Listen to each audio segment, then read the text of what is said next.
Hello, learners. Welcome to our lesson on possessive and demonstrative pronouns. Today, we'll learn about two types of pronouns, possessive and demonstrative. So let's get started. Possessive pronouns show ownership or belonging.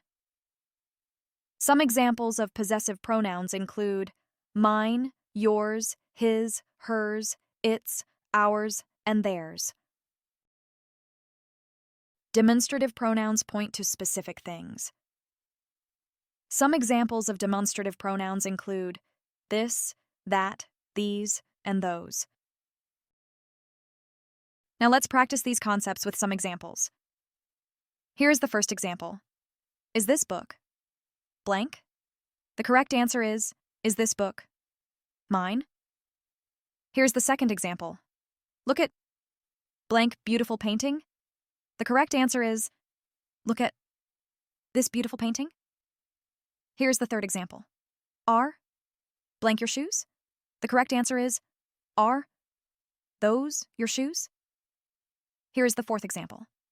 The dog wagged blank tail. The correct answer is, the dog wagged its tail. Did you get these right? Let's recap what we've learned. Possessive pronouns show ownership. Demonstrative pronouns point to specific things. They help make sentences clearer and more specific. Great job today. Keep practicing your pronouns. Do send me a comment if you have any questions. See you next time.